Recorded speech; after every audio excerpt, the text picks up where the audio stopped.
오늘도 이제 성화에 대해서 우리 네 번째 시간을 한번 가져보도록 하겠습니다. 성경 말씀은 요한복음입니다. 요한복음 14장 8절부터 11절.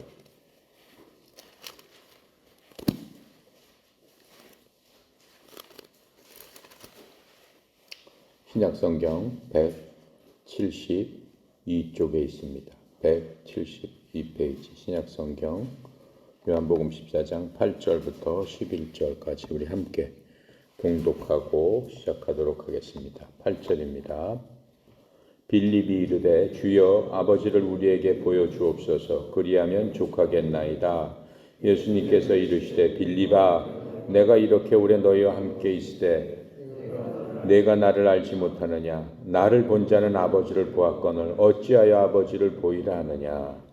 내가 아버지 안에 거하고 아버지는 내 안에 계신 것을 내가 믿지 아니하느냐? 내가 너희에게 이르는 말은 스스로 하는 것이 아니라 아버지께서 내 안에 계셔서 그의 일을 하시는 것이라. 내가 아버지 안에 거하고 아버지께서 내 안에 계심을 믿으라. 그렇지 못하겠거든 행하는 그 일로 말미암아 나를 믿으라. 저희들이 이 성화에 대해서 계속 얘기하고 있습니다. 이제 구원받아서 하나님의 자녀가 됐습니다. 우리 속에는 하나님의 성품을 닮은 거듭난 그러한 거룩한 영이 우리 속에 있습니다.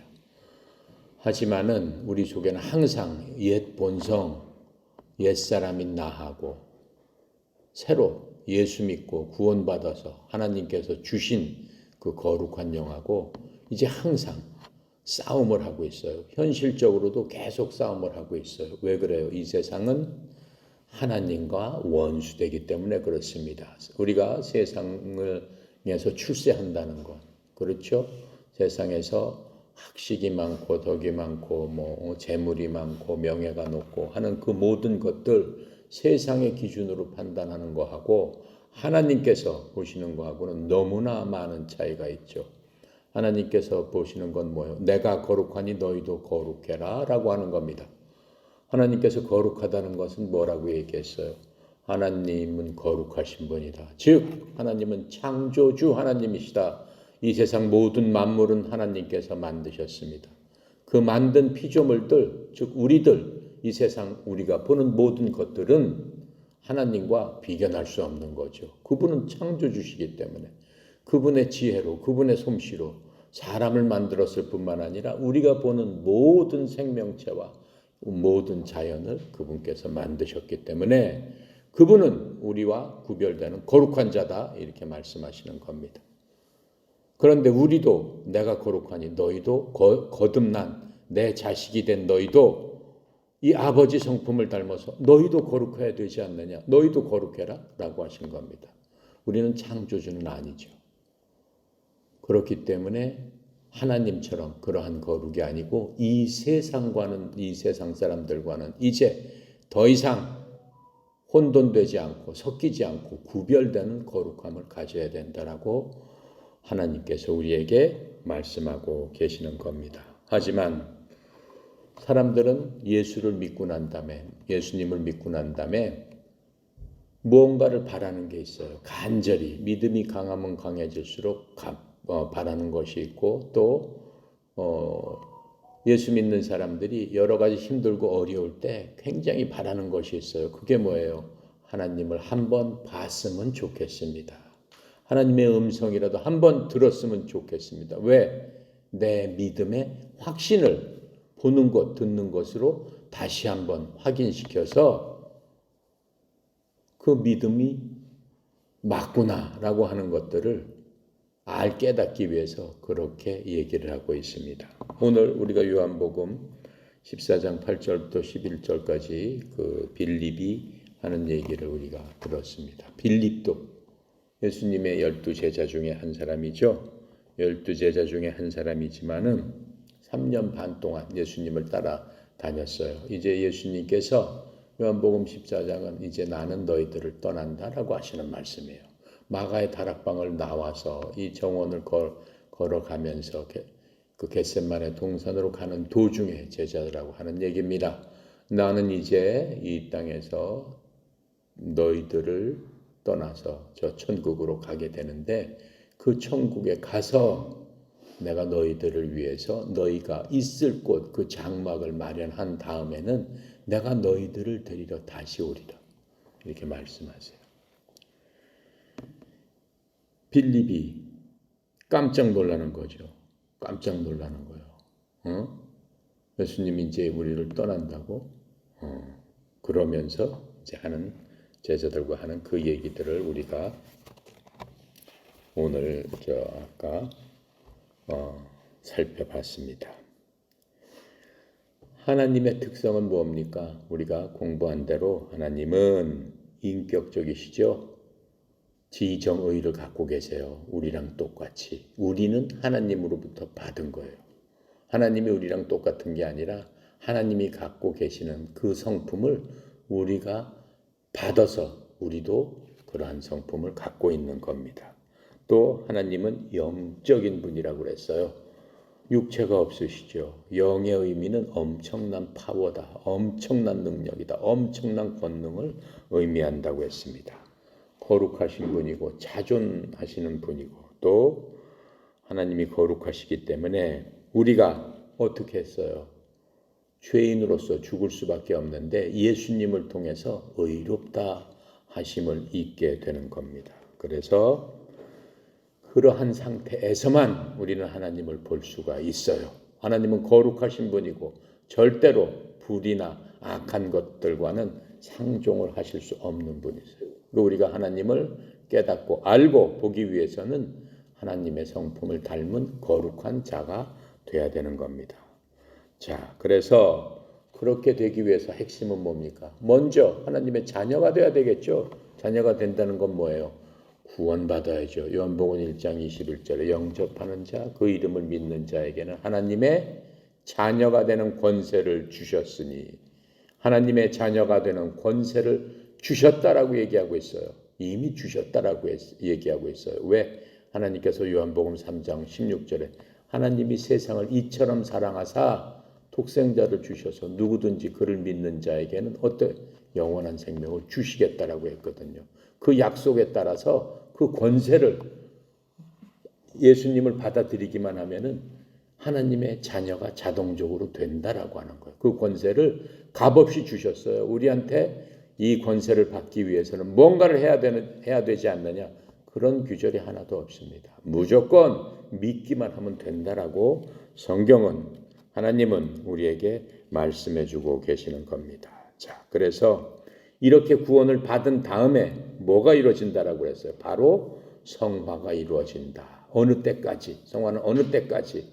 이 땅에서 하나님의 시간표에 의해서 각자 정해진 그 시간표에 따라서 주님 앞에 가는 그날까지 각자 성화를 이루어야 되는데 그것은 개인이 각자 성화를 이루어야 돼요. 성화, 예수님 닮고 하나님의 본성에 참여해서 예수님처럼 되는 게 쉽게 얘기하면 성화라고 했습니다. 그래서 그 성화가 돼야지만 하나님께서 바라는 하나님의 참 제자, 하나님이 기뻐하시는 참 아들, 딸들이 된다라고 하는 거죠. 그런데 많은 사람들은 뭐라고 그래요? 그렇게 되기 위해서 아버지 하나님 한 번만 보여주세요라고 얘기를 합니다. 하나님을 한 번만 보여주시면 내가 확실히 믿겠습니다. 한 번 보여주세요. 다 이렇게 얘기를 합니다. 그렇게 보여주세요라고 하기 위해서 사람들이 기도원에 가서 울부짖고 산기도 가서 울부짖고 하나님 만나기 위해서 그렇게 울부짖는 사람이 얼마나 많은지 몰라요. 개별적으로 하나님을 만난 사람들은 많아요. 성경에서도 있지만은 개인적인 체험으로서 인격적으로 하나님께서 우리를 만나 주신다라고 하는 거예요. 하나님께서 뭐라고 했어요? 내가 찾고 찾으면 나를 만나리라. 주님 그렇게 말씀해 주셨어요. 그러니까 여러분들도 찾고 찾아보세요. 주님을 진심되게 인격적으로 찾고 찾으면 주님께서 만나 주실 수 있다라고 하는 겁니다. 자, 그런데 성경에서는 구체적으로 이 구약과 신약에서 두 사람이 하나님을 보여달라고 간청하는 그 규절이 있어요. 지금 우리가 읽은 요한복음에서 빌립 이 빌립은 신약에서 하나님의 12제자 중 한 명으로서 3년 반 동안 주님을 따라다녔습니다. 공생애가 끝나면서 이제 마지막에 주님께서 자신이 당할 일과 또 할 일을 가르쳐 주시고 있습니다. 주님께서 뭐라고요? 내가 당할 일은 십자가에서 처형받아서 피 흘리고 고난받고 죽고 사흘 만에 부활할 것이다. 그 말씀을 제자들에게 했죠.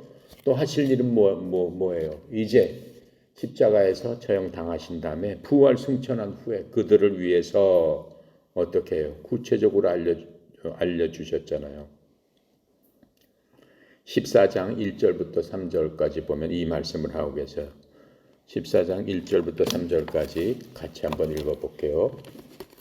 너희는 마음에 근심하지 말라. 하나님을 믿으니 또 나를 믿으라. 내 아버지 집에 거할 것이 많도다. 그렇지 않으면 너희에게 일렀을 때 내가 너희를 위하여 거처를 예비하러 가노니 가서 너희를 위하여 거처를 예비하면 내가 다시 와서 너희를 내게로 영접하여 나 있는 곳에 너희도 있게 하리라. 그게 하나님께서 하실 일이다라고 지금 말씀하고 계시는 거예요.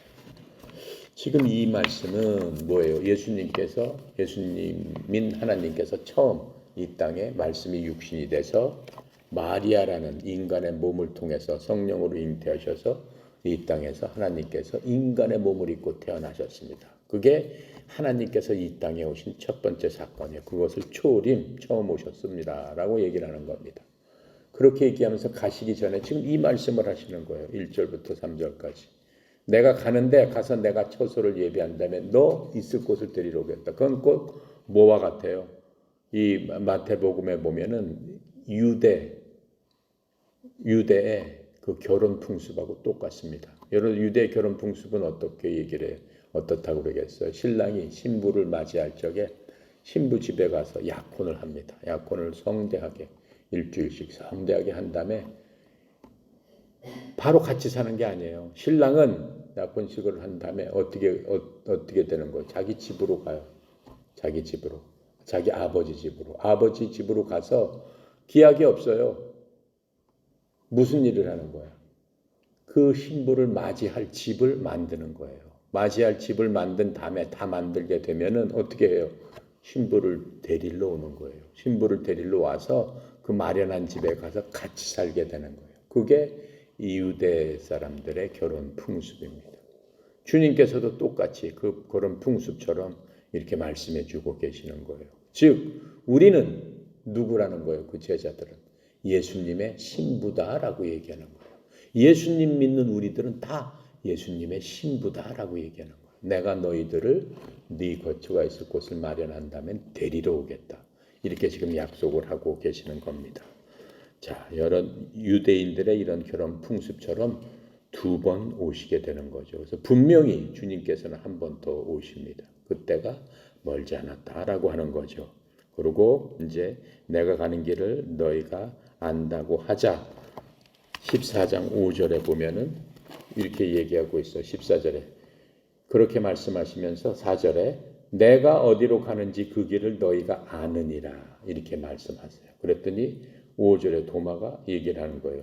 주여 주께서 어디로 가시는지 우리가 알지 못하고는 그 길을 어찌 알겠사옵니까? 이렇게 얘기를 하죠. 우리는 알지 못합니다. 이렇게 얘기를 해줬는데도 도마는 좀 엉뚱한 사람이잖아요.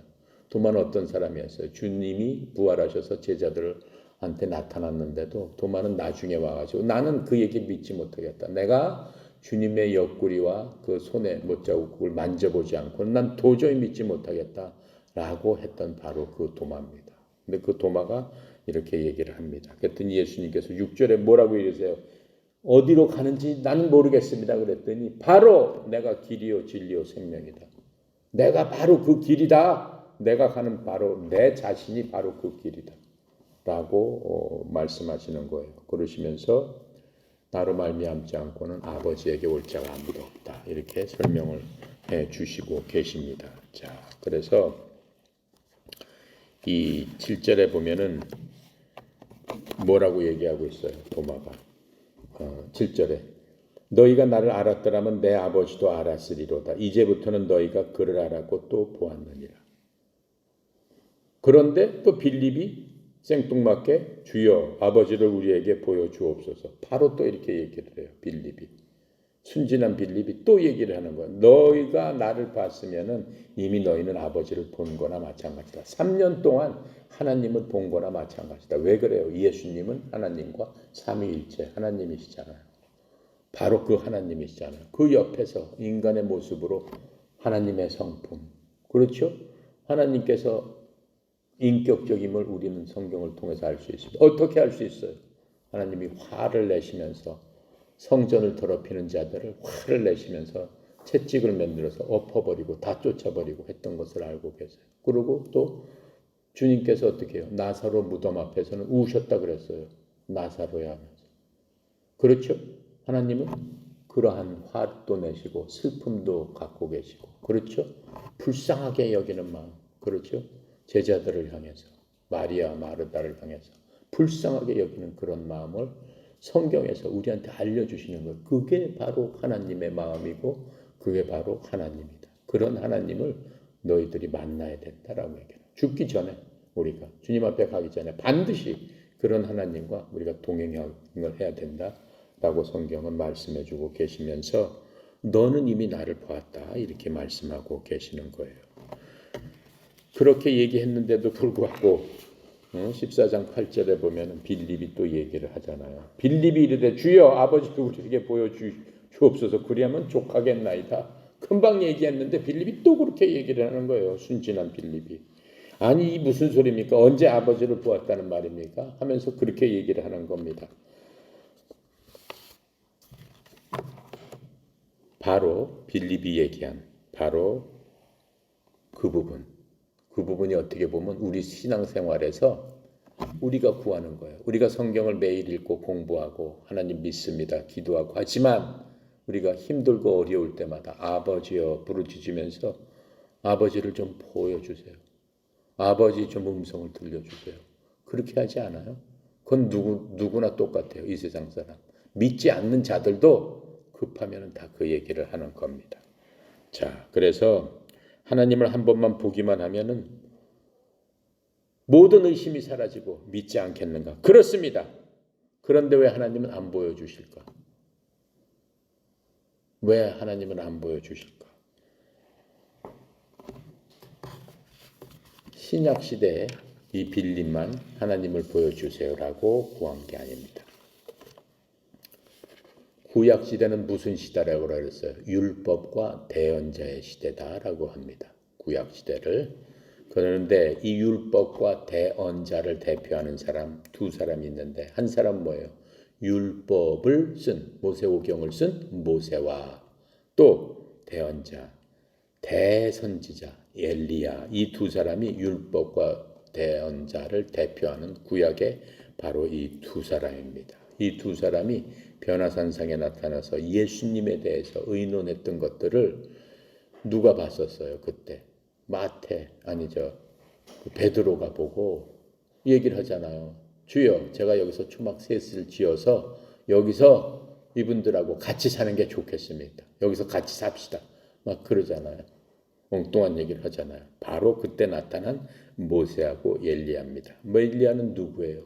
이미 여러분들 다 잘 알잖아요. 이집트에서 태어나서 40년 동안 이집트 문물을 배우고 자기의 왕자 자리를 갖고 있다가 어때요? 자기 백성들을 위해서 대신 싸우다가 살인자가 되어서 40년 동안 미디안 광야에서 그 외인들하고 같이 살면서 양떼를 친 무명한 사람으로 변했던 바로 그 모세가 호렙산에서 하나님의 임재하심을 보고 하나님의 음성을 듣고 하나님의 음성을 들었죠. 불타는 호렙산 떨기나무 옆에서 계속 가서 이렇게 봤잖아요.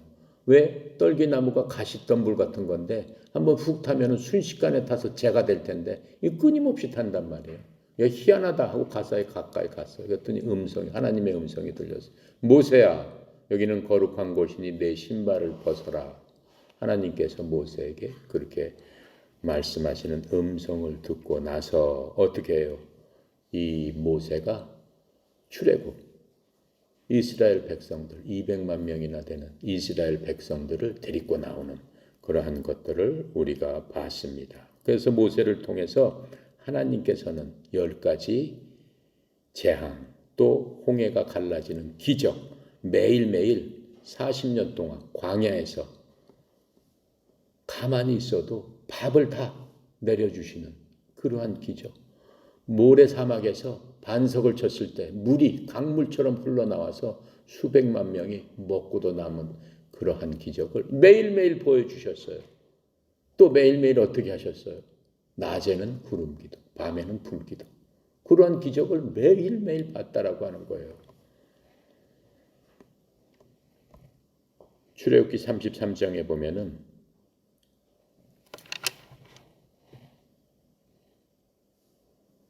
백성들이 하나님을 배반합니다. 하나님을 배반했을 적에 주님께서 뭐라고 그랬어요? 이 백성들을 다 죽여버리고 지금부터 모세 너로 하여금 새로운 민족을 만들어야 되겠다. 이 백성 너무 빼였겠다. 다 죽여야 되겠다라고 했을 때 모세가 하나님 앞에 뭐라고 부르짖습니까? 주여 그렇게 하시면 안 됩니다. 사람들이 뭐라고 하겠습니까? 이집트에서 이 백성들을 데리고 나와서 이 땅에서 다 죽이려고 주님께서 데리고 나왔다라고 하시지 않겠습니까? 백성을 죽일 거면 저를 죽이시옵소서 이렇게 얘기를 하죠. 주님 하나님께서 어떻게 해요? 참으십니다. 긍휼을 베풀어 주십니다. 긍휼을 베풀어 주시지만은 하나님께서 뭐라고 말씀하시냐면은 출애굽기 33장 20절에 보면은 그분께서 이르시되 나를 보고 살 자가 없을 터이므로 내가 내 얼굴을 보지 못하리라 하시니라. 그렇게 얘기를 합니다. 자, 그렇게 얘기를 하시면서 모세가 무슨 얘기를 했을 적에 주님의 영광을 보기 원합니다. 이렇게 얘기를 해요. 모세는 40년 동안 매일 한결같이 주님의 영광을 보았는데도 불구하고 다시 주님의 영광을 보기 원합니다. 이렇게 얘기를 해요. 왜 그 얘기를 했을까요? 주님을 보고 싶다라고 얘기하는 거예요. 왜? 이 백성들이 너무나 패역하고 모세의 말에 하나도 듣지도 않고 뺀돌뺀돌거리고 그냥 잠깐 한눈 팔면은 엉뚱한 짓하고 하니까는 모세가 이제 죽고 싶은 심정이에요. 너무 지쳤어요. 더 이상 어떻게 할 수 없어요. 주님, 제가 죽었으면 좋겠습니다. 라고 모세가 얘기를 합니다. 자, 그러면서 그때 얘기를 하는 게 주님의 얼굴을 보여주십시오. 이렇게 얘기를 해요. 매일매일의 영광을 받는데도 불구하고 보여주십시오라고 얘기를 하는 겁니다. 자, 주님께서 보여주시죠. 그렇죠? 모세를 어떻게 해요? 바위 깊숙이 숨겨놔요. 그래서 하나님의 얼굴을 보는 자는 죽는다 그랬어요. 그러니까 뒷자락만, 지나가는 그림자만 딱 보여주는 그런 것들을 하나님께서 모세에게 그러한 긍휼을 베푸시는 것을 우리가 볼 수 있습니다. 자, 이 모세가 또 사람들이 힘들고 어려울 때마다 하나님의 얼굴을 찾는 것은 뭡니까? 하나님의 모세 같은 경우는 홍해를 갈라지고 하는 그러한 공적인 그러한 영광이 아니고 개인적으로 자기가 개인적으로 1대1로 하나님을 만나고 싶습니다라고 얘기하는 거예요. 우리도 그러지 않아요? 여러분도 힘들고 어려울 적에 주여 찾는 게 뭐예요? 주님께서 내게 한마디만 해주시면 주님께서 내게 꿈에라도 보여주시면 내가 용기를 얻고 정말로 힘을 얻겠나이다. 주님 나를 도와주십시오. 나를 살펴주십시오. 대부분 이렇게 기도를 하고 있는 거죠. 그래서 이 어려운 시점에 모세가 하나님과 친밀하게 하나님께서 정말 나와 함께 계신다. 나는 혼자가 아니다. 나는 외로운 자가 아니다. 만군의 주 모든 권능의 하나님께서 나와 함께 계신다. 라고 하는 것을 친밀하게 느끼고 싶었다라고 하는 겁니다. 출애굽기 16장 7절에 보면 이렇게 나와 있어요. 아침에는 너희가 주의 영광을 보리니 너희가 주께 불평하는 것을 그분께서 들으시느니라. 주님께서는 그 영광도 보여주시지만 우리의 속마음도 안다고 그랬어요. 우리의 속마음이 불평하고 우리의 속마음이 하나님을 불신하고 하는 것도 안다고 말씀하고 계세요. 하나님께서는 뭐라고 말씀하셨어요? 그 불평하는 이스라엘 백성들을 향해서 내가 나를 멸시하느냐 이렇게 말씀하셨어요. 내가 너희들을 이렇게 구원하고 너희들을 구출해줘서 여기까지 왔는데 이제는 나를 멸시하느냐. 주님께서는 그렇게 말씀하시는 겁니다. 자, 그래서 요한복음의 빌립도 모세와 비슷한 상황입니다. 주님께서 이제 십자가 처형을 당하고 죽는다는 말에 마음이 무너졌습니다. 예수님께서 뭐라고 얘기했어요? 나는 부활한다. 그리고 분명히 얘기했잖아요. 14장 1절부터 4절에. 내가 이 집 다 한 다음에 너희를 반드시 데리러 온다. 그래도 그 말을 안 듣습니다. 그 말을 안 듣고 주님 보여주세요. 하나님을 보여주세요. 지금 이렇게 얘기하는 거죠. 예수님의 말을 어쨌다는 거예요. 믿지 않았다라고 얘기를 하고 있는 겁니다. 그래서 하나님께서 어떻게 해요? 예수님께서는 예비하고 다시 오신다라고 그 모든 것들을 알려줬지만은 모든 제자들이 마음에 근심하기 시작합니다. 그리고 이 7절에 빌립의 말을 통해서 도마한테도 얘기했는데 분명히 빌립이 또 얘기하는 거잖아요. 아버지를 보여주시면 좋겠습니다. 그것 하나만 이루어지면 다 믿겠습니다. 지금 이렇게 얘기를 하고 있습니다. 이 신구약 성도들의 빌립이나 도마나 모세나 이 공통적인 특징이 뭡니까? 너무나 삶이 어려울 적에 무엇인가 자기 힘으로 풀리지 않을 적에 그렇죠? 문제가 발생했을 적에 하나님을 꼭 보고 싶다 하는 생각이 든다라고 하는 겁니다. 그래서 우리 모두는 하나님을 한번 보았으면 좋겠다라고 하는 생각이 들 적에 우리가 어려움 속에 있구나라고 하는 바로 그 증거가 되는 겁니다. 그래서 하나님과의 친밀한 교제가 필요하는데 예수님께서 우리에게 하나님을 본다, 볼 수 있다라고 하는 방법을 알려주시는 겁니다. 예수님의 대답이 하나님을 보는 바로 그 방법입니다. 그럼 우리가 보이지 않는 하나님을 어떻게 봅니까? 주님의 대답 14장 9절에 말씀하고 있지 않습니까? 9절 같이 읽어볼게요. 예수님께서 이르시되 빌립아 내가 이렇게 오래 너희와 함께 있을 때 내가 나를 알지 못하느냐? 나를 본 자는 아버지를 보았거늘 어찌하여 아버지를 보이라 하느냐? 나를 본 자는 이미 하나님 아버지를 보았는데 어찌하여 아버지를 보이라 하느냐? 이렇게 말씀하고 있는 것들을 우리가 볼 수 있습니다. 나를 본 자는 이미 아버지를 보았다. 이렇게 말씀하고 계시는 거죠. 영이신 아버지를 보는 것은 불가능합니다. 더욱이 하나님을 보는 자는 죽는다라고 얘기했습니다. 출애굽기 33장 20절에 그렇게 말씀하고 계십니다. 자, 이사야서 6장에 보면은 천사들도 하나님의 얼굴을 보지 못한다고 그랬어요. 뭐라고 써 있어요? 이사야서 6장에 보면은 하나님 앞에서 영원토록 찬양하는 스랍들도 스랍이 가장 높은 그런 높은 종류의 천사 같은 종류지만 천사하고 틀리지만 날개가 6개 달린 하나님 앞에서 항상 있는 바로 그 피조물을 얘기합니다. 스랍들도 하나님을 보지 못한다. 어떻게 해요? 두 날개로 눈을 가리고 거룩하다 거룩하다 거룩하다 6개 날개 중에서는 두 날개로 양눈을 가리고 계속 영원토록 하나님 앞에서 거룩하다 거룩하다 거룩하다 라고 하면서 외치는 그 스랍들도 하나님을 볼 수 없다라고 성경은 말씀하고 계세요. 내가 하나님을 보았다. 내가 이미 하나님을 보았다라고 예수님께서 알려주셨죠. 빌립한테. 내가 하나님을 보았다라는 말의 의미가 뭡니까? 요한복음 14장 10절에 있습니다. 설명을 해주시는 거예요. 같이 읽어볼게요. 내가 아버지 안에 거하고 아버지는 내 안에 계신 것을 내가 믿지 아니하느냐? 내가 너희에게 이르는 말은 스스로 하는 것이 아니라 아버지께서 내 안에 계셔서 그의 일을 하는 것이니라. 즉 내가 아버지 안에 아버지는 내 안에 바로 그게 뭐예요? 내가 아버지를 보았다라는 의미예요. 예수님은 하나님이시기 때문에 그렇습니다. 덜도 아니고 더도 아니고 완전 100% 일치하는 하나님이다라고 지금 말씀하고 있는 겁니다. 그래서 우리가 하나님을 본다는 것은 예수님이 아버지 안에 있고 아버지가 그분 안에 있다는 것을 믿는 것입니다. 바로 그게 하나님을 보는 방법입니다. 그러면서 요한복음 10장 30절에 보면 이 말씀을 해주셨죠. 아버지와 나는 하나입니다. 이렇게 말씀하세요.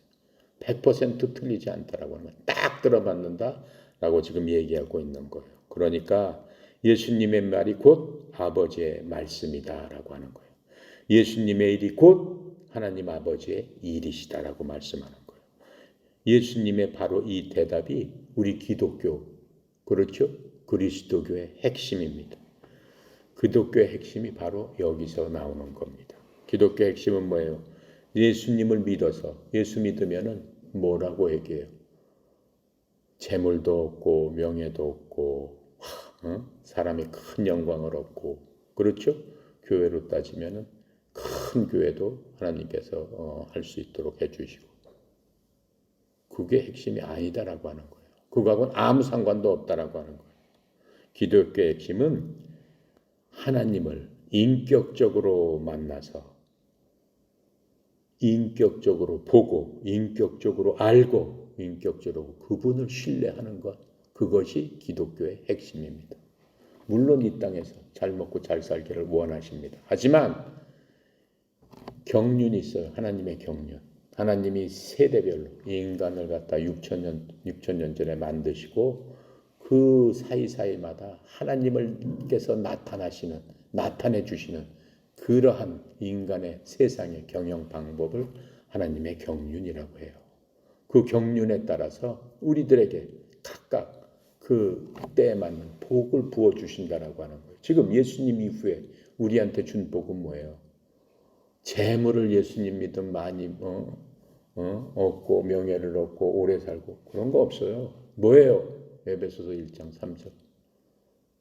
그렇죠? 하나님께서 하늘에 있는 처소에 있는 영적인 복으로 이미 너희들에게 복을 주셨다. 우리는 영적인 사람들이기 때문에 구약하고는 틀리다라고 얘기하는 거예요. 그 더 큰 복이에요.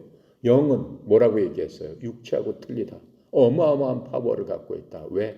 우리는 앞으로 신령한 몸이 돼서 예수님처럼 어디든지 가고 그렇죠? 형통하게 모든 것들을 누릴 수 있는 하나님의 본성에 참여하는 자가 됐기 때문에 이미 큰 복으로 복 받았다라고 말씀하고 있는 겁니다. 그래서 기독교의 핵심은 개인적으로 우리가 보고 믿고 의지함으로 인격적으로 하나님을 만나서 이 땅에 살면서 주님 부르신 그날까지 한 발짝 한 발짝 주님과 같이 동행하면서 어떻게 되는 거예요? 우리 속에 예수님의 형상이 자라나도록 해야 된다라고 하는 겁니다. 그게 기독교의 핵심입니다. 자, 그러면서 3년 반 동안 나와 함께 지내지 않았냐? 빌리바, 얘들아 이렇게 말씀해 주시잖아요. 나와 사귀지 않았냐? 내가 어떤 존재라는 것을 내가 이미 내 옆에서 먹고 자면서 말씀을 통해서 충분히 가르쳐 주지 않았느냐? 바로 그게 아버지다라고 지금 얘기하고 있는 겁니다. 너희들한테 필요한 아버지의 본성은 엄청 많아서 우리가 알고 있는 것은 깃털 하나에 불과하지만 너희들한테 필요한 아버지의 그 성품, 아버지에 대한 것은 이미 내가 다 알려줬다라고 지금 말씀하고 있는 겁니다. 그래서 알고 보고 믿는 것에서 그 구원은 일어나는 겁니다. 그리고 바로 이것이 성화를 추구하는 성화되는 바로 그 길입니다. 그래서 이런 것을 통해서 주님께서는 뭐라고 해요? 이 세상에서 너희들이 평안을 얻고 행복할지어다 라고 말씀하시는 겁니다. 그렇게 하고 영원한 나라 하나님께서 예비한 그 처소 그 영원한 나라에서 영원한 행복이 이루어진다고 하나님께서 약속하셨습니다. 그래서 우리가 하나님을 인격적으로 만나서 알고 만나는 것이 기독교의 근본이요, 우리 믿음의 근본이요, 우리가 죽을 때까지 이뤄나가야 될 일인 겁니다. 하나님을 안다는 것이 무엇입니까? 여러분 무엇을 하기 위해서 어디 직장에 가기 위해서 인터뷰합니다. 인터뷰할 적에 이 신상명세서 같은 거 쭉 쓰죠. 학교 어디 나왔고 부모님은 뭐 어떠시고 전공은 뭐 했고 그렇죠? 성적은 어땠고 취미는 뭐 어떻고 친구 관계는 어떻고 여러 가지를 다 쓰라고 합니다. 그게 아는 겁니까? 아는 거죠. 뭘 통해서? 정보를 통해서 아는 거예요. 그게 안다는 말이 될 수도 있고 틀린 대답이 될 수도 있습니다. 안다는 면은 뭐예요? 정보 면에서 그 사람에 대해서 초등학교 때 먹고 성적은 쫙 다 꿰차니까 그 사람에 대해서 정보를 통해서 알게 되는 거죠. 하지만 그 사람을 인격적으로 사귀어 봤습니까? 그런 면에서는 전혀 모르는 거예요. 그 사람의 이 겉 스펙은 알고 있지만은 그 사람의 내면에 대해서는 전혀 모르는 거예요. 그 사람이 어떠한 사람인지 전혀 모른다라고 하는 겁니다. 그래서 사람 자체를 아는 것은 완전히 틀린 얘기예요. 그 인터뷰에서 하는 그런 내용과는. 교회를 오래 우리가 다닙니다. 많은 경우에 하나님에 대해서 알지요. 뭘 통해서? 성경을 통해서. 하나님은 어떠한 분이십니다. 그때마다 목사님 설교를 통해서 하나님에 대해서 배워서 알고 있습니다. 하나님에 대해서 많은 정보를 얻고 어떻고 언제 때 무슨 일 하셨고 어땠습니다. 다 알고 있습니다. 하지만 개인적인 사귐이 없다. 주님과 인격적으로 하나님과 만나지 못했다라고 한다면은 하나님을 아는 것이 아니고 하나님을 믿는 것이 아니다라고 지금 말씀하고 있는 거예요. 왜 그래요? 지금 이 제자들이 예수님에 대해서 3년 반 동안 이렇게 쭉 겉으로 이렇게 보기만 했지만은 친밀하게 인격적으로 그러한 것들이 전혀 없었다라고 하는 거예요. 그런 교감이 없었다라고 하는 거예요. 자, 그래서 예수님의 말씀에 3년 반 동안 나와 개인적으로 친밀하게 사귀지 않았느냐. 그것이 하나님을 보는 것이고 아는 것이고 믿는 것이다. 인격적으로 이렇게 말씀해주고 계시는 겁니다. 자, 그래서 그 인터뷰를 하는 사람이 그 사람에 대해서 진짜로 알려면 그 사람과 사귀어야 돼요. 여러분 결혼을 어떻게 합니까? 어떻게 하셨어요? 그 사람의 그 스펙 보고 재산상 보고 가족상 보고 됐다 결혼한 이렇게 해요? 아니잖아요. 그걸 본다면 어떻게 하는 거예요? 사귐을 갖는 거잖아요. 성품은 어떻고 생각은 어떻고 갖고 있는 신앙은 어떻고 무엇은 어떻고 그러면서 이 사람을 좀 더 알아봐야 되겠다. 점점 깊이 사귀게 되는 거예요. 그러다가 어떻게 되는 거예요? 이 사람한테 내 인생을 맡겨도 좋겠구나 라고 해서 여러분이 결혼을 하는 거 아닙니까? 그게 아는 거다라고 하는 거예요. 그 사람의 깊은 것까지, 그 사람의 내면 깊숙이까지 알게 돼서 나하고 합치한다. 내가 내 인생을 올인해도 좋겠구나 라고 하면은 그래서 여러분들 결혼하시지 않았어요? 그렇게 하나님하고 알아야 된다라고 하는 거예요. 이제는 어떻게 되는 거예요? 그냥 하숙생들 서로 같이 산다라고 하면 그건 뭐라고 그래요? 룸메이트라고 하죠. 그런데 결혼해서 같이 산다. 하숙생이에요? 룸메이트예요? 룸메이트예요? 아니지. 무슨 메이트야?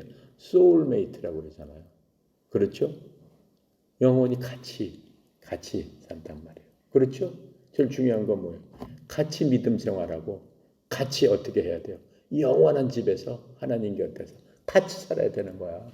그래서 가족을 구원하는 것, 특히 내 와이프, 내 허스밴드를 구원하는 것 너무 귀중한 거예요. 그게 소울메이트가 해야 되는 겁니다. 주님께서 그것을 원하시는 거예요. 하나님께서는 우리한테 그것을 원하시는 거예요. 너하고 나하고 소울메이트가 돼야 된다라고 하는 거예요. 그게 하나님을 믿는 거다라고 하는 거예요. 자, 그렇게 됐을 적에 우리는 뭐가 되는 거예요? 성화가 되는 겁니다. 그게 바로 성화의 과정인 겁니다. 그래서 하나님에 대해서 아는 것이 아니고 하나님을 알아야 된다라고 얘기하는 거예요. 하나님에 대해서 얼마든지 알 수 있죠. 정보를 통해서. 성경을 보면 얘기했잖아요. 하나님에 관해서 10,000번이나 얘기를 했다고 그랬어요. 10,000번 동안 이 글자를 쭉 보면은 하나님에 대해서 박사가 될 수 있습니다. 하지만 하나님을 모른다라고 하는 거예요. 우리는 하나님을 알아야 된다라고 지금 예수님께서는 우리에게 알려주고 계세요. 자, 요한복음 17장 3절에 보면 아주 중요한 얘기가 있어요. 영생은 이것이니 우리가 영원히 사는 것은 이것이니 무엇이야? 곧 그들이 유일하신 참 하나님인 아버지와 아버지께서 보내신 자 예수 그리스도를 어떻게 하는 것이다? 아는 것이니라. 즉 예수님과 하나님과 교제를 해야 된다. 소울메이트가 돼서 내가 그리스도 안에 그리스도가 내 안에 그렇게 돼야 된다라고 얘기하는 거예요. 그게 바로 영생이다라고 얘기하는. 왜 그래요? 그렇게 되면 하나님께서 우리가 하나님 앞에 올인했을 적에 하나님께서 하나님의 영원한 생명을 우리에게 어떻게 해주신다? 나눠주시겠다라고 하는 거잖아요. 하나님의 생명을 이미 우리는 받은 자들이잖아요. 왜 그래? 영접을 했기 때문에. 뭘로? 인격적으로 영접을 했기 때문에. 자, 그래서 이 관계를 맺는데 가장 중요한 것은 정보입니다. 일단 정보를 알아야 됩니다. 정보가 없으면은 관계를 맺을 수가 없어요. 그 사람의 취미, 그 사람의 좋아하는 것. 그렇잖아요. 연애할 적에도 그러잖아요. 뭐 별걸 다 물어보잖아요. 숫자부터 생각 시작해가지고 너는 뭐 숫자가 몇을 좋아하냐, 뭐 너는 색깔을 무엇을 좋아하냐, 동물은 무엇을 좋아하냐, 뭐 뭘 먹고 뭐를 뭐 잘 먹냐, 뭐 좋아하는 뭐 뭐는 뭐냐 해서 이러한 정보를 서로 탐색을 합니다. 그러면서 그 정보를 갖다가 많이 알아가지고 그 사람한테 잘 보이기 위해서 나는 빨간색을 좋아하면 빨간 막 티셔츠 딱 입고 나가고 뭐 별짓을 다 하잖아. 여러분들은 하나도 안 그랬나 보네. 그렇게 해서 그 정보를 통해 가지고 이제 그렇게 해서 서로 호감을 얻게 하는 겁니다. 우리도 마찬가지예요. 아버지 하나님 좋아하시는 정보를 알아야지. 그렇잖아요. 하나님께서 긍휼함, 그렇죠? 뭐 형제 우애, 친절함, 뭐 이런 거 좋아하시면 우리가 그런 거를 막 베풀라고 노력을 할 적에 하나님께서는 어떻게 하시겠어요? 우리한테 관심을 보여주시겠죠. 자, 그래서 이 성경은 하나님에 대한 많은 정보를 우리한테 제공해 주고 있습니다. 이런 정보를 우리는 하나님의 계시의 말씀이다라고 얘기하는 겁니다. 계시. 하나님께서 이미 알려주신, 미리 알려주신 나는 어쩐 자다. 나는 거룩한 자다. 그렇죠? 나는 전지전능하다. 나는 창조주 하나님이다. 내가 이런 걸 다 만들었단다. 내가 너도 만들었단다. 너는 근데 어떻게 만들었어? 하고 알려주시잖아. 너는 원래는 흙으로 만들고 내가 그 흙 속에다 내 숨을 불어줬어. 그래서 내 형상대로 너를 만들었단다. 그래서 네가 생각할 수도 있고 네가 말할 수도 있고 네가 볼 수도 있고 느낄 수도 있고 그렇게 된 거란다. 이렇게 주님께서는 하나님께서는 우리에게 하나하나 다 모든 정보를 알려주셨다라고 하는 겁니다. 그것을 뭐라고 그래요? 성경은 특별 계시라고 하는 거예요. 특별 계시. 특별히 성경에 써서 하나하나 알려주셨다라고. 일반 계시도 있어요. 일반 계시는 믿는 사람이나 믿지 않는 사람이나 인간이면 뭐든지 볼 수 있는 그 계시를 주셨어요. 그건 뭐예요? 해와 달과 별을 봐라. 그렇죠? 해가 뜨고 밤이 되고 24시간이 시간은 그렇게 되는 거란다. 또 뭘 알려주셨어요? 사람한테는 내 속에 양심이라는 게 있단다. 내가 그 양심을 통해서 내 거울이 된단다. 내가 잘하고 못하는 것을 내 스스로 판단할 수 있단다. 그게 양심이란다. 이렇게 하나님께서 알려주셨다라고. 그건 일반 계시예요. 믿지 않는 사람이나 믿는 사람이나 구원받는 사람이나 받지 못하는 사람이나 모두가 갖고 있는 그 하나님의 계시입니다. 그래서 이 하나님은 예수 그리스도라는 예수님이라는 기적을 통해서 일하셨습니다. 예수님이 이 땅에 오신 것은 정말로 큰 기적입니다. 그래서 예수님은 지금은 계시지 않죠. 인간의 시간으로 봐서는 어때요? 크로노스 인간의 시간 그것으로 봤으면 2000년 전에 왔다 가셨던 바로 그분입니다. 하나님께서는 2000년을 하루처럼 우리가 주님 앞에 죄를 질 때마다 고백하고 주님 앞에 엎드리면은 그 예수님 2000년의 보혈이 지금 나한테 작동을 해서 어떻게 된다는 거예요? 내 모든 것들을 그 피로 씻어주마 이렇게 말씀하신다라고 하는 거잖아요. 창세전부터 하나님은 모든 사람이 모든 말로 볼 수 있는 책을 준비해 주셨고 바로 그 객관적인 자료로 모든 인류에게 지금은 모든 나라 수백 가지 언어로서 하나님의 계시를 알려주셨는데 바로 그게 성경책입니다. 그 안에는 하나님의 영원전, 과거, 현 시대, 앞으로 돌아올 영원한 미래, 그 다음에 죄와 구원과 사탄과 천사와 하나님과 예수님과 모든 것, 이 땅에서 이루어질 모든 일들을 그 성경에게 알려주시면서 그 글을 통해서 어떻게 해요? 우리로 하여금 정확하게 믿을 수 있도록 알려주셨다라고 하는 겁니다. 그래서 하나님께서 만들어 놓은 기적 중에 최대 기적이 뭐예요? 바로 예수님이에요. 하나님이신 그분이 이 땅에 인간의 모습으로 오신 거예요. 시편 103편에 보면은 인간은 뭐라고 썼어요? 인간은 먼지와 같다라고 쓰셨어요. 너네 인간은 먼지와 같아. 꽃이 피었다가 어때요? 바람이 불고 폭풍이 불면 사라지는데 꽃이 피었던 자리는 그 꽃이 있었던 것조차도 기억을 못하는 그러한 인간이다 이렇게 말씀하세요. 그러면서 너희들은 먼지와 같지만은 내가 그 먼지와 같은 너희들이 내 말을 순종하고 너희들이 나와 같이 인격적인 교제를 하게 되면은 내가 너희들을 어떻게 하리라? 영원히 보존하리라. 이렇게 말씀해 주고 있는 거예요. 자, 그래서 우리는 눈으로 보려고 하지 말고 하나님께서 특별 계시로서 우리에게 우리 손에 주어진 이 성경을 통해서 하나님과 친밀한 교제를 누림으로 말미암아 주님께서 예수님께서 우리의 영원한 소울메이트가 되어야 된다라고 하는 겁니다. 그래서 영원한 우리 영혼의 동반자로서 예수님을 우리가 맞아들이고 인격적으로 주님과 대화를 하면서 인격적으로 나가야 됩니다. 그렇게 했을 적에 여러분이 너무나 지치고 힘들 적에 주님께서 혹시라도 환산 중에 누구를 통해서 바울이라는 사람을 사울이라는 사람을 쓰기 위해서 다마스커스 그 가는 길에 다메섹에서 어떻게 해요? 나타나셨잖아요. 사울아 사울아 네가 왜 나를 어떻게 하느냐? 핍박하느냐? 사울을 데리고 사막에서 3년 동안을 제자들을 가리키듯이 사울을 다 가리키셨잖아요. 그런 하나님을 특별한 경우는 만날 수 있습니다. 찾고 찾으면 만날 수 있습니다. 저는 하나님을 그렇게 해서 만났습니다.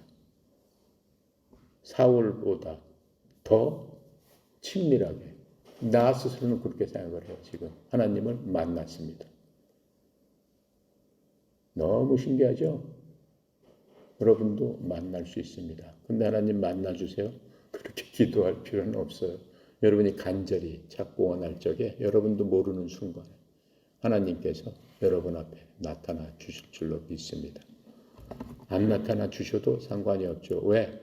우리는 더 큰 것을 갖고 있기 때문에. 개인적으로 나타난 건 그건 아주 객관적인 게 아니에요. 아주 주관적인 거예요. 그거는 그냥 개인적으로 자신이 갖고 있는 하나님과의 그런 관계 중에 하나지만은 이 성경은 뭐예요? 빼도 박도 못하는 거예요. 하나님께서도 성경에 한번 딱 기록해 놓으셨으면은 예수님께서도 이 성경 안에서 모든 것을 하나님께서도 하셨고 하나님은 성경 안에 모든 것을 기록해 놓으셨기 때문에 어때요? 반드시 신실한 분이라고 하잖아요.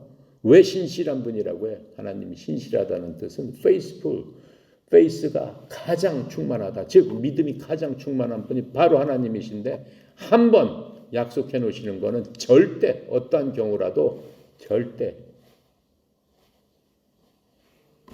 지키신다라고 하기 때문에 신실한 분이에요. 바로 그것이 성경책입니다. 그래서 결론적으로 보면은 고린도후서 5장 7절에 보면은 뭐라고 얘기했냐면 우리는 믿음으로 걷고 보는 것으로 걷지 아니하노라. 보여주세요, 보여주세요라고 하지 말아라고 하는 거예요. 이미 보여주었다. 어디서? 성경을 통해서 이미 다 내가 나에 대해서 너무 자세하게 계시를 해놓았다. 그것으로 너희들은 걸어야 된다. 그렇죠? 영어로 보면 For we walk by faith, not by sight. faith, 믿음으로 걷는단 말이에요. 워킹하고 not by sight. sight, 보는 것으로 걷지 않는다. 무슨 뜻이에요? 믿음은 보는 것이 아니다 라는 의미잖아요. 믿음은 보는 것이 아니다. 보고 믿는 것은 그건 믿음이 아니다. 그러는 거잖아요. 그렇죠? 예, 믿음장에서 히브리서 11장 믿음장에서 뭐라고 썼어요? 믿음은 바라는 것의 실상이요 보이지 않는 것의 증거니 이렇게 얘기를 했어요. 주님께서 믿음은 바라는 것의 실상이요 보지 못하는 것의 증거니 이렇게 말씀하고 있는 겁니다. 자, 그래서 우리는 사이트의 반대말은 인사이트예요. 앞에다 인을 붙이는 거예요. 이는 인사이트는 통찰력이라는 뜻이에요.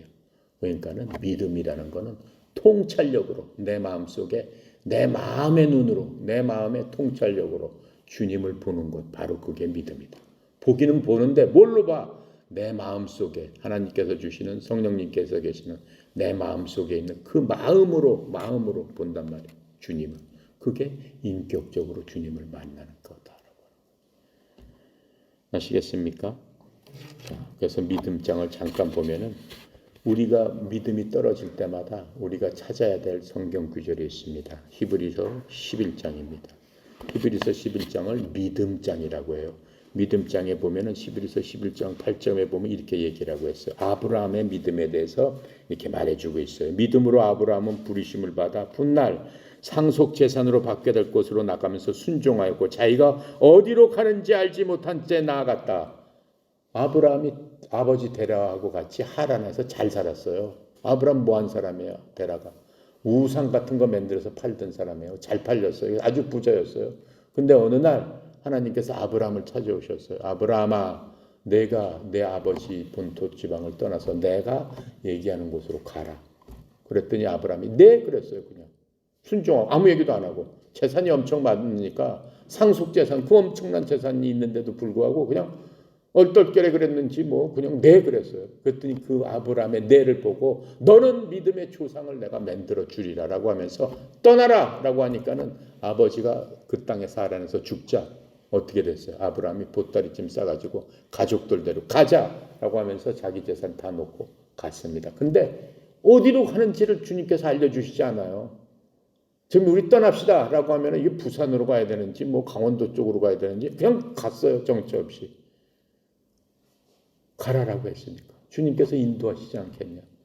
그러니까는 아브라함은 하나님하고 소울메이트가 된 거예요.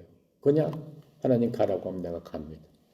바로 그 아브라함의 믿음, 보지 못하고 떠난 그 믿음, 그것이 믿음이다라고 얘기해요. 사라는 또 어떻게 그랬어요? 히브리서 11장 11절에 보면 믿음을 통해 사라 자신도 나이가 지났을 때 세리를 수태함을 받아 아기를 출산하여서 이는 그녀가 약속하신 분의 신실하신 분으로 판단하였기 때문이다. 어때요? 아브라함이 100살 됐어요. 사라는 몇 살이에요? 90살이에요. 90살 할머니가 무슨 아기를 낳아요? 그런데도 하나님께서 사라한테 뭐라고 그랬어요? 너한테 내가 씨를 줘서 그 씨가 어떻게 되리라? 아브라함의 후손들이 되리라. 이렇게 하면서 내 씨가 저 하늘의 별, 바다의 모래처럼 많아지리라. 이렇게 하면서 그런데도 어떻게 했어요? 육신적으로 봐서는 애를 낳을 수 없는 상황이에요. 그런데도 불구하고 사라는 그것을 믿었다라고 하는 거예요. 그게 믿음이다라고 얘기하는 거예요. 자, 그러면서 이 사람들, 이 믿음의 사람들이 한 일은 11장 13절에 보면은 이들은 다 믿음 안에서 죽었으며 약속하신 것들을 받지 못하였을 때 멀리서 그것을 보고 확신하며 끌어안았고 또 땅에서는 자기들이 나그네요 순례자라고 고백하였다. 이게 무슨 얘기예요?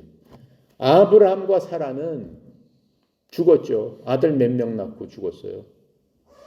아들 한 명 낳고 죽었죠. 근데 하나님께서 뭐라고 얘기했어요? 네 자손이 별처럼 모래처럼 많으래. 그거 봤어요? 못 봤어요? 보지 못했어요. 보지 못했고 죽었지만은 어떻다라는 거예요? 다 믿음 안에서 죽었다라고 얘기하는. 그러면서 약속한 것들을 받지 못하였을 때 멀리서 그것들을 보고 확신하며 끌어안았고 확신했다라고 하는 거예요. 죽기까지. 그 이후에 지금 수천만 명의 이스라엘이 됐고 이스라엘이 어때요? 전 세계에서 어떻게 보면 가장 영향력이 센 미국보다도 센 그런 나라가 되지 않았냐라고 하는 겁니다. 자, 이 모든 일들은 뭐예요? 하나님을 보았고 알았기 때문에 가능한 거예요. 우리도 하나님을 보고 알게 되면은 아브라함처럼 사라처럼 그렇죠? 성경에 나오는 위대한 믿음의 선진처럼 우리도 될 수 있다라고 하는 거예요. 모세는 어땠어요? 히브리서 11장 27절에 보면 그는 왕의 진노를 두려워하지 아니하고 이집트를 버렸으니 그는 보이지 아니하는 분을 보는 것 같이 하면서 견뎌냈느니라. 보이지 않는 하나님을 참고 인내하면서 이 현실을 견뎌낼 수 있다. 왜? 하나님께서 모세의 소울메이트였기 때문에 그렇다라고 하는 거예요. 보이지 않는 하나님을 보는 것 같이 하면서 살아가는 것. 그게 바로 성화의 첫걸음이다라고 하는. 그러니까 여러분이나 나나 보이지 않는 그 하나님을 보는 것 같이 하면서 내 속에서 지금 나와 같이 계시는 것처럼 내가 하면서 주님과 같이 나는 오늘도 한 발짝 걷습니다. 아버지 감사합니다. 아버지께서 내 마음속에서 그래 너 오늘 잘했다 수고했다 이렇게 위로해 주시잖아요. 그 음성이 들려요? 들리죠? 들리시죠? 들리시죠? 여러분도 우리가 그 음성을 들으면서 하루하루 살아갈 적에 어떠한 것들이 올지라도 우리는 소울메이트이신 주님이 항상 나를 지키고 보호하시기 때문에 아무 상관이 없습니다. 혹시 이 땅에서 죽게 되면 죽으면 죽으리라. 왜 그래요? 죽는 것이 어떤 거야? 나한테는 더 이득이기 때문에. 죽는 게 아니잖아요. 왜? 아버지께서 내 집을 이미 마련해 놓으셨구나. 더 큰 집으로 나를 불러오시는구나. 하나님 감사합니다. 라고 하면서 웃으면서 갈 수 있잖아요. 그게 성화다라고 성경은 말씀하고 있는 겁니다. 그래서 우리가 하나님을 보고 싶다는 생각이 많이 들면 들수록 인생에 있어서 고통을 당하고 있다는 증거입니다. 하지만 그 고통은 주님께서 뭐라고 했어요? 그 고통이 너한테는 유익이다. 어떻게 해요? 그 고통을 통해서 내가 너를 가장 좋은 방법으로, 가장 좋은 때, 가장 좋은 길로 내가 너를 인도할 것이다. 이렇게 말씀하고 있기 때문에 고통도 감수할 수 있다라고 하는 겁니다. 그래서 아는 것은 믿는 것입니다. 믿는 것은 보지 않는 것입니다. 우리는 성경이라는 하나님의 말씀, 특별한 계시를 통해서만 하나님을 알 수 있습니다. 자, 그래서 예레미야서 9장 23절, 24절을 항상 기억해 보면 이것이 성화의 삶입니다. 예레미야서 9장 23절, 24절 함께 찾아볼게요.